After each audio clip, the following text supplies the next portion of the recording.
มาเข้าครัวนำกันเด้อพี่น้องบ่ฮู้ว่าสิเฮ็ดหยังกินมื้อนี้ก็ตอนแรกก็ว่าสิตั้งใจบ่ได้เฮ็ดแหละบ่ได้ตั้งใจเฮ็ดว่าซั่นซะมื้อนี้ก็เลยแบบว่าไปเอาเนื้องัวออกมาออกจากตู้แช่แข็งสังเกตเบิ่งเด้อมันยังแข็งๆอยู่ว่าซั่นซะมื้อนี้ข้อยก็เลยแบบว่ามาค้างหม้อน้ำฟดแล้วก็เอาเข้าลงไป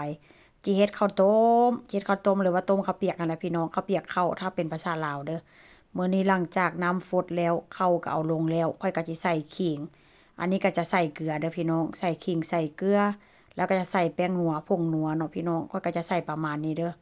บางคนมักแบบนัวหลายแซ่บหลายก็ใส่หลายเด้อแต่ว่าข้อยยังสิใส่ซีอิ๊วน้ำปลาอยู่ว่าซั่นซะ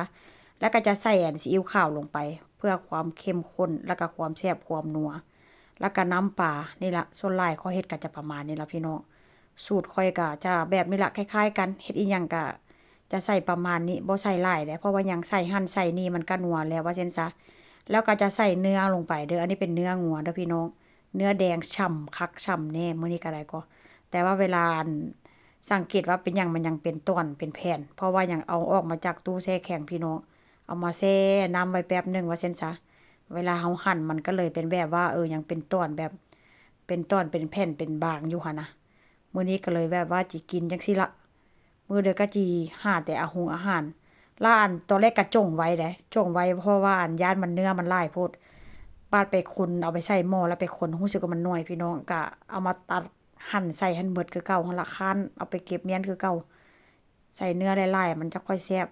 เพราะว่าน้ำนัวน้ำแซ่บก็ออกมาจากเนื้อหั่นล่ะพี่น้องข้อยก็จะต้มไปจนประมาณแบบว่าเนื้อสุกพุ่นล่ะก็จะบ่ต้มเปื่อยหลายเด้เพราะว่าเนื้อนี่ก็ถ้าหากว่าเราต้มไปนี่มันแห้งแข็งแห้งหยาบไปหน้าว่าซั่นซะ หลังจากนั้นข้อยก็สิใส่บรอกโคลีเด้อพี่น้อง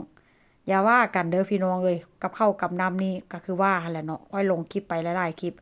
คนเฮานี่มันกินบ่คือกันเด้หันสิต้มแต่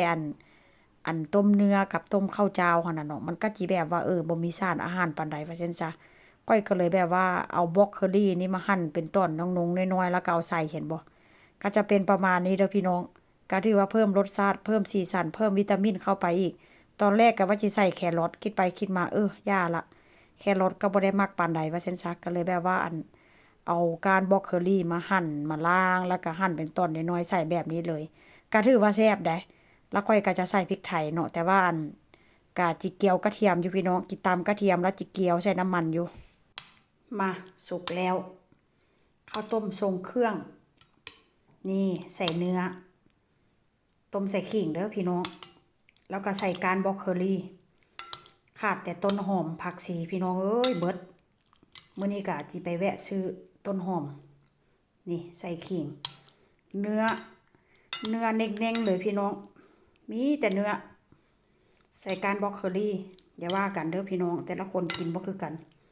หันที่ต้มแต่เข้าก็คือว่าน่ะเนาะอันที่ต้มแต่เข้าแต่เนื้อมันก็คือที่แบบว่าบ่มีสารอาหารปานใดก็เลยใส่บรอกโคลีลงไป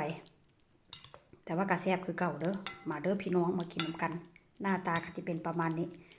แต่ถ้าหากว่าใส่